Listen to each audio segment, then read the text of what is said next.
Ya, baik. Saya ingin berbagi dengan rekan-rekan sekalian tentang Kampus Merdeka yang tujuannya adalah untuk menyiapkan insan merdeka seperti cita-cita Ki Hajar Dewantoro. Kita semua saat ini memasuki apa yang kita kenal dengan abad VUCA, vulnerable, uncertain, complex, ambigu. Jadi seperti masa pandemi ini menggambarkan kondisi senyatanya abad ini, di mana segala sesuatunya serba tidak menentu, serba tidak pasti, kondisinya kompleks, kita tidak jelas mana informasi yang benar, mana informasi yang salah, kebijakan sulit untuk bisa diambil karena dinamika yang sangat cepat berubah dan ambigu, serba tidak menentu, serba tidak pasti. Dan kita semua menjadi vulnerable karena kita tidak tahu apa yang harus kita antisipasi, karena perubahan yang sangat cepat. Itu yang kita kenal dengan kondisi vulnerable, uncertain, complex, ambigu atau VUCA. Kita berada di abad, di masa di mana kita berada pada masa revolusi yang baru yang kita kenal dengan revolusi industri 4.0 yang ditandai dengan kemajuan teknologi di bidang robotik, artificial intelligence, Internet of Things, dunia digital yang semakin masuk ke dalam seluruh sendi-sendi kehidupan kita. Kita kalau berangkat ke kantor, dompet tertinggal mungkin nggak masalah, tapi HP tertinggal kita balik ke rumah. Ini menunjukkan bagaimana kita sudah terhubung, terpenjara oleh dunia digital. Jadi kita sudah tidak bisa lepas dari dunia digital. Nah, ini kita sebut sebagai era otonomi. Karena kenapa disebut otonomi? Karena mesin-mesin semakin cerdas dengan kecerdasan buatan dan mengancam pekerjaan manusia itu sendiri. Dalam setiap revolusi industri itu selalu pekerjaan manusia terancam. Revolusi industri pertama itu para buruh digantikan oleh mesin. Jadi terancamlah pekerjaan waktu itu. Tapi lahir pekerjaan-pekerjaan baru, operator mesin, pemeliharaan mesin, dan seterusnya. Jadi setiap ada revolusi industri, itu selalu pekerjaan-pekerjaan akan hilang dan digantikan oleh pekerjaan-pekerjaan baru. Dan itu terus terjadi hingga saat ini kita memasuki revolusi industri yang keempat. Nah, oleh karena itu, menurut kajian dari McKinsey, mengatakan di Indonesia 10 tahun ke depan ini 23 juta pekerjaan akan hilang, tergantikan oleh mesin-mesin cerdas, digantikan oleh otomasi, digantikan oleh teknologi yang baru seperti robot cerdas, robotika, dan sebagainya. Dan tetapi ada potensi peluang lahirnya 27 juta sampai 46 juta pekerjaan baru. Tapi dari pekerjaan-pekerjaan baru yang mungkin tercipta tadi, itu sebagian besar itu saat ini belum kita ketahui. Pekerjaannya seperti apa, apalagi kompetensinya. Jadi bagaimana kita akan merumuskan pendidikan kita, akan menyiapkan kompetensi bagi mahasiswa.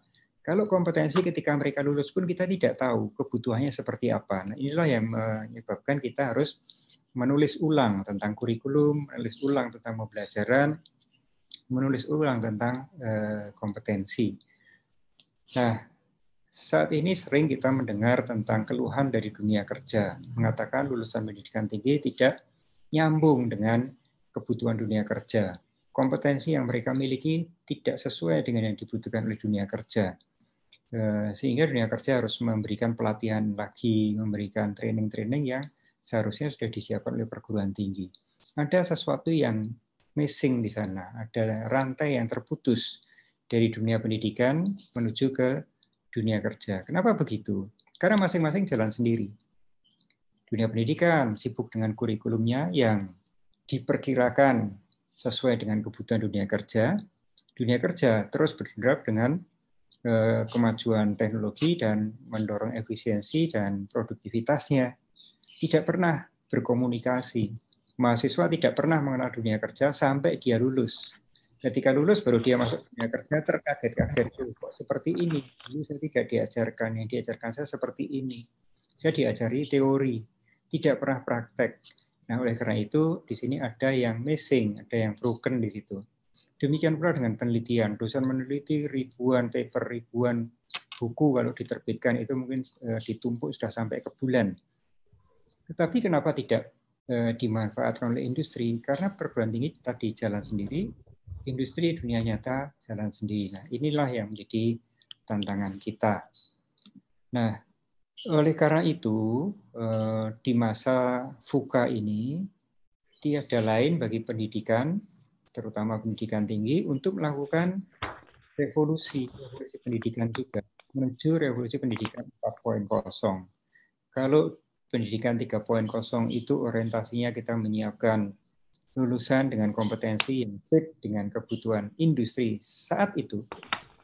Ini kita memiliki lulusan yang siap dengan kompetensi kebutuhan dunia nyata ketika mahasiswa lulus. Bukan pada hari ini, karena 4 tahun yang akan datang ketika mahasiswa itu lulus, apa yang kita anggap sebagai satu bentuk pekerjaan saat ini sudah hilang, sudah diganti oleh pekerjaan-pekerjaan yang lain. Jadi kita menyiapkan mereka sebagai pembelajar sejati yang nanti akan bisa adaptif, mereka akan bisa fleksibel, agile learners, pembelajar yang agile, pembelajar yang adaptif, fleksibel, bisa belajar mandiri, bisa belajar sendiri, mengembangkan dirinya, self-directed, yang kreatif dan kompleks problem solver. Kita tidak lagi bisa memberikan kompetensi yang pasti semuanya akan dipakai di dunia nyata. Survei selalu mengatakan bahwa apa yang diajarkan di perguruan tinggi itu hanya 20-30% yang kepakai. Yang 70% dari mana? Nah, inilah tantangan kita. Inilah pertanyaan bagi kita semua. Bagaimana kita menyiapkan yang 70% yang berikan kompetensinya pada calon lulusan kita, sementara itu yang dibutuhkan oleh dunia kerja, dunia nyata. Nah, inilah konsep dari Merdeka Belajar. Memerdekakan, menyiapkan mahasiswa itu menjadi insan-insan yang merdeka, insan-insan yang bisa merancang hari esoknya sendiri. Dan ini sejalan dengan filsafat pendidikan dari Ki Hajar Dewantara. 100 tahun yang lalu Ki Hajar Dewantara menggarisbawahi bahwa tujuan pendidikan itu adalah melahirkan insan merdeka yang berbudaya. Merdeka menurut Ki Hajar Dewantara itu cirinya 3, berdikari, bisa dengan kemampuannya sendiri, dia bisa menghidupi dirinya sendiri dan memberi manfaat pada orang lain. Yang kedua, tidak bergantung pada orang lain. Jadi tidak kemudian meminta-minta atau hanya bisa hidup karena ada bantuan dari orang lain. Jadi tidak bergantung pada orang lain. Dan yang ketiga, mampu untuk merancang hari esoknya sendiri, mampu menentukan masa depannya sendiri. Ini ciri dari insan merdeka menurut Ki Hajar Dewantara, dan ini masih sangat relevan pada saat ini. Contoh, kita masih sangat bergantung pada barang-barang impor. Alat kesehatan kita 95% impor, obat-obatan kita 90% impor. Bahkan gandum yang menjadi konsumsi harian kita, berbagai mie instan itu 80% impor. Kedelai, kita setiap hari makan tempe, itu pun impor. Jadi ketergantungan kita pada orang lain masih sangat tinggi. Ini belum menghasilkan insan merdeka yang dicita-citakan oleh Ki Hajar Dewantara. Nah, Pak Presiden sudah menggarisbawahi bahwa 5 tahun ke depan itu pembangunan sumber daya manusia ini sangat menjadi perhatian pemerintah dan harus menjadi dasar untuk pengembangan ekonomi dan kemajuan bangsa ke depan. Tanpa sumber daya manusia yang unggul, maka bangsa ini akan sulit untuk berkembang dan melahirkan Indonesia yang jaya. Bagaimana sumber daya manusia unggul? Ini Kementerian Dikbud, Mas Menteri menggarisbawahi apa yang kita sebut dengan pelajar Pancasila, mahasiswa Pancasila, insan Pancasila. Yang pertama tentu bertakwa kepada Tuhan Yang Maha Esa dan berakhlak mulia, punya integritas tinggi, punya budi pekerti yang luhur, hormat pada orang tua, tapi juga self pride-nya juga tinggi. Kedua, mandiri, jadi mampu untuk menjadi insan dewasa yang produktif, yang tidak bergantung pada orang lain. Yang ketiga, bernalar kritis. Sekarang ini di era digital ini kan informasi membanjiri kita. 90% mungkin berupa hoax. Bagaimana memilah dan memilih informasi yang berguna, informasi yang penting, tidak sekedar share ke grup, share ke semua teman. Padahal kebenaran berita itu tidak benar. Nah, ini dibutuhkan kemampuan untuk bernalar kritis, bukan hafalan. Karena yang kita terima informasi itu selalu baru. Jadi tidak bisa kita hafal, oh ini benar, ini salah. Semua harus kita berdasarkan pada analisa. Kemampuan bernalar kritis. Tawaran investasi menjanjikan sekali, oh invest 1 juta nanti dalam 1 tahun mendapatkan 1 miliar. Nah ini harus bernalar kritis, mungkin enggak seperti itu. Jadi kemampuan ini sangat penting, terlebih di dalam era informasi ini. Yang keempat adalah kreatif. Ekonomi ke depan ini akan lebih ditentukan oleh kreativitas dan inovasi, bukan oleh sumber daya alam. Negara tanpa sumber daya alam, tapi warga negaranya kreatif, inovatif, akan menjadi bangsa yang maju secara ekonomi, bangsa yang maju secara sosial, bangsa yang maju secara budaya. Kita contoh lihat Korea. Korea itu tanahnya tandus, tidak ada minyak, tidak ada lahan subur, berbukit-bukit, dan hanya punya sumber daya manusia. Tapi dengan sumber daya manusia yang digembleng betul, menjadi insan-insan kreatif dan produktif, Korea sekarang merajai dunia dalam banyak hal. Teknologi, Samsung sudah mengalahkan Nokia dan sebagainya. Mobil-mobil Korea sudah masuk kemana-mana. Bahkan budaya Korea, K-pop sekarang sudah menjadi budaya kita. Anak-anak kita lebih bangga dengan K-pop daripada tari serimpi atau gamelan atau gending Jawa. Kemudian yang kelima adalah bergotong royong. Semangat untuk nilai-nilai yang paling fundamental dari bangsa kita adalah bergotong royong. Yang ini juga kalau tidak kita jaga, mudah untuk larut juga, karena budaya individualis dari masyarakat Barat itu semakin merasuk di dalam budaya kita. Jadi setiap orang menuntut hak tetapi lupa kewajiban pada diri, pada masyarakat, dan pada negara. Yang dituntut adalah hak, hak, dan hak. Nah ini bagaimana kita bergotong royong supaya negeri ini maju dan kuat dan berkebinekaan global. Kesadaran bahwa kita ini beragam suku, beragam bahasa, beragam budaya, saling menghargai, bangga dengan budaya sendiri, tapi juga mengapresiasi budaya orang lain, dan bangga sebagai Indonesia dengan ragam budaya dan bahasa daerah. Nah ini yang kemudian kita kemas oleh Mas Menteri, dikemas sebagai Merdeka Belajar, semangat dari Ki Hajar Dewantoro tadi untuk melahirkan insan merdeka melalui trimatra pendidikan seperti yang digariskan oleh Ki Hajar Dewantoro, keluarga, institusi pendidikan, dan masyarakat, ditambah dengan dunia usaha dan sebagainya untuk ikut bergotong royong bersama-sama melahirkan insan Pancasila tadi. Ini dituangkan dalam 3 kebijakan, sekolahkan setiap anak Indonesia, jadi akses kita perluas, dorong pembelajaran siswa, jadi sekolah itu tidak ada artinya kalau tidak terjadi pembelajaran. Kalau di sekolahnya terjadi penghafalan, maka di situ tidak terjadi pembelajaran, seperti kriteria insan Pancasila tadi. Dan tidak ada anak yang tertinggal. Bagaimana kita memberikan akses pada pendidikan bermutu secara merata. Di bidang pendidikan tinggi, maaf ini untuk instrumennya yang pertama tentu infrastruktur dan teknologi. Jadi sebetulnya saat ini infrastruktur itu menjadi sekunder karena teknologi bisa mengatasi infrastruktur. Tapi infrastruktur teknologi yang sekarang menjadi masalah. Misalnya dalam pembelajaran daring ini kita lihat banyak desa-desa yang belum terjangkau oleh akses internet. Jaringan 4G kita itu masih sangat terbatas. Masih banyak yang 2G, bagaimana akan melakukan pembelajaran daring kalau koneksinya masih 2G. Kemudian yang kedua adalah kebijakan dan prosedur dan pendanaan yang baik, yang efisien dan efektif, tepat sasaran.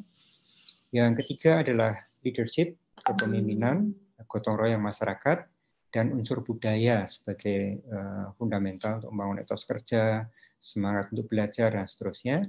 Kemudian baru kurikulum pedagogi dan asesmen sebagai bentuk dari persekolahan formal.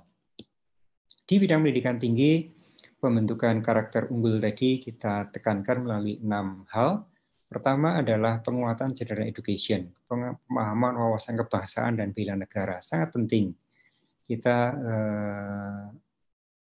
kebernegaraan kita akan terancam kalau tidak ada wawasan kebangsaan dan bela negara yang kuat dari anak-anak kita semua. Yang kedua adalah pengembangan kepemimpinan. Leadership tidak hanya menjadi pemimpin, tapi menjadi orang yang dipimpin, Ini juga sangat penting. Jadi semua orang mau jadi pemimpin, tapi tidak ada yang mau dipimpin, ya tidak akan ada teamwork. Yang ketiga adalah dosen sebagai pendamping, dosen sebagai penggerak. Dosen tidak hanya hadir di dalam kelas, tapi dosen yang menjadi teman dari mahasiswa untuk menemukan potensinya, merancang hari esoknya, dan setiap mahasiswa itu unik, setiap mahasiswa punya garis masa depan yang berbeda-beda. Itulah prinsip dari Education 4.0. Jadi individualized learning, setiap anak itu mempunyai potensinya, setiap anak mempunyai aspirasinya, setiap anak mempunyai bakat dan kelebihannya masing-masing. Sehingga peran dosen menjadi pendamping mahasiswa untuk menemukan hari esoknya, menemukan potensi dirinya, baik di kegiatan kurikuler, maupun ekstrakurikuler. Yang keempat, civic intelligence, kecerdasan untuk berbangsa bernegara, tahu haknya, tapi juga tahu kewajibannya. Meminta haknya, tapi juga memenuhi kewajibannya. Saat ini banyak masyarakat yang belum taat pajak. Pembayar pajak di Indonesia itu masih sangat rendah, sehingga sulit bagi pemerintah untuk bisa membangun secara cepat. Kemudian yang kelima adalah semangat kewirausahaan, baik kewirausahaan bisnis maupun kewirausahaan sosial. Jadi tidak selalu entrepreneurial itu diartikan bisnis, tapi semangat untuk merintis, semangat untuk pantang menyerah, semangat untuk mencoba hal yang baru, berani mengambil risiko, itulah semangat entrepreneurial yang sangat dibutuhkan untuk kemajuan bangsa. Yang keenam adalah pembelajaran sepanjang hayat tadi, karena ketika nanti lulus, dunia yang dihadapi sudah sangat berbeda dan dunia itu terus berganti. Setiap saat itu ada teknologi baru yang mengharuskan kita belajar lagi. Nah, ini apa yang kita kenal dengan ini dasar capaian pendidikan. Kalau selama ini kita hanya mengenal knowledge, skill, dan attitude sebagai yang kita sebut sebagai kompetensi, tiga hal lain ini sangat penting. Spiritualitas, keberagamaan yang inklusif, ya, artinya merespek keragaman agama, tapi meyakini keberagamaannya sebagai pemberi rahmat bagi semuanya. Jadi membangun perdamaian dunia, membangun persaudaraan, kemanusiaan, ini sangat penting. Spiritualitas. Yang kedua adalah akhlak atau moralitas. Ketiga adalah nilai-nilai kehidupan, life values. Menghargai setiap nyawa itu sangat luar biasa karena ciptaan dari Yang Maha Kuasa dan harus kita lindungi bersama-sama. Nah, ini melalui konsep Merdeka Belajar, akhlak mulia, visi iptek, dan sinyal pasar itu menjadi bagian penting ketika kita melakukan pembelajaran, pendidikan dan pembelajaran.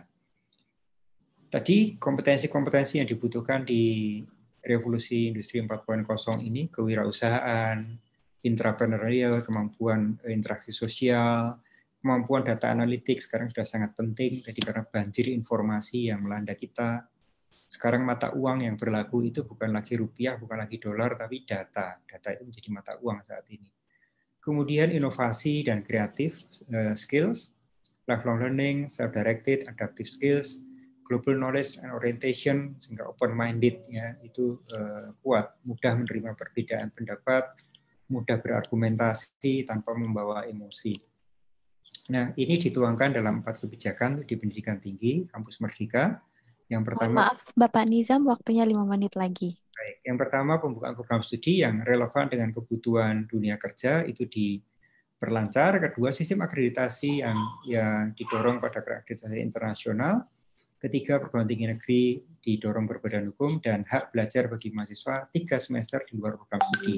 Ini untuk mengakomodasi tadi kesempatan bagi mahasiswa untuk menggali kompetensi tidak hanya dari ruang kelas, tapi dari dunia nyata. Jadi 2 semester boleh di luar perguruan tinggi. 1 semester bisa mengambil di program studi lain. Mahasiswa teknik mengambil ekonomi, mengambil bisnis, mengambil sosiologi dimungkinkan. Sebaliknya mahasiswa filsafat bisa belajar tentang data science di MIPA, bisa belajar tentang ekonomi di Fakultas Ekonomi. Dan 2 semester di luar perguruan tinggi. Bisa melalui magang, kalau memang mereka yang akan nanti bekerja di satu industri, yang mulai sejak mahasiswa dia sudah mengenal industri itu. Proyek di desa bagi yang ingin menjadi agen perubahan, bisa membangun desa 6 bulan, 1 tahun, di SKS-kan penuh. 6 bulan setara dengan 20 SKS. Mengajar di sekolah, jadi mahasiswa bisa terjun ke sekolah, melatih adik-adiknya untuk mempunyai literasi dan numerasi yang tinggi, pertukaran mahasiswa, penelitian, kegiatan wirausaha, proyek-proyek independen, proyek kemanusiaan maupun sukarelawan wajib militer. Semuanya 6 bulan setara dengan 20 SKS. Baik, jadi itu dengan begitu kita harapkan broken link tadi akan terhubung, yaitu penghubungnya adalah mahasiswa tadi.